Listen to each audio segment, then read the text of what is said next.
DDA ने उसकी योजना बनाई है। 8,600 हेक्टेयर जमीन है। 1 हेक्टेयर में 10,000 मीटर, 1 मीटर की कीमत 30,000 रुपए। तो आप समझ सकते हैं कितने करोड़ों अरबों खरबों का ये मसला खेल, और उस सारी जमीन को विकसित करना, तो ये विकास का दौर है। और इस विकास के दौर को कहाँ रोकेंगे, किस तारीख को रोकेंगे, कहाँ पीछे जाना चाहते हैं, ये एक अहम सवाल है। ये मैं आपके सामने रखता हूँ। दूसरी छोटी सी बात वो ये है कि इसका असर किसके ऊपर और कैसे पड़ रहा है, क्योंकि आखिर इसका कहीं न कहीं असर होगा।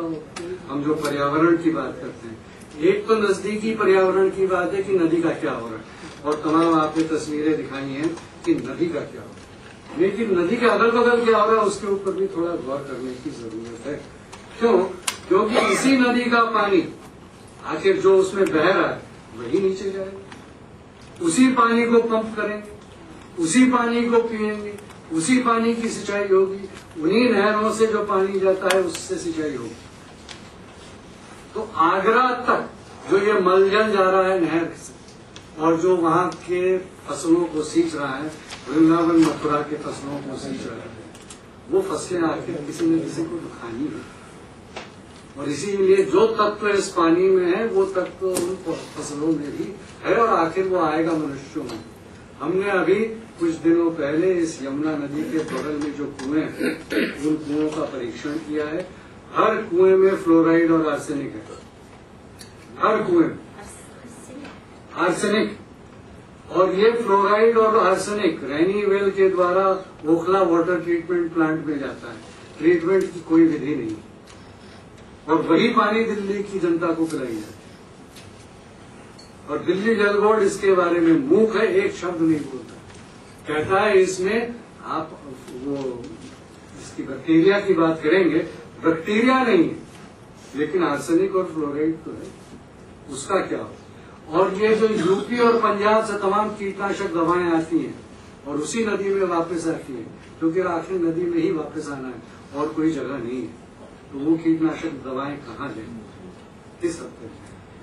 उससे जुड़ी हुई जो आखिरी बात है, उसी खादर पे से पिछले 10 सालों में 50,000 परिवारों को हटाया गया, इस बहाने की खादर को खाली करना। आप भी इसके बारे में जानते हैं, 50,000 परिवारों को, और उसी खादर पे अक्षरधाम मंदिर को बसाया गया। तो किसकी कीमत है? देवता की कीमत है, इंसान की कीमत है, किस त्रिकोण की कीमत है?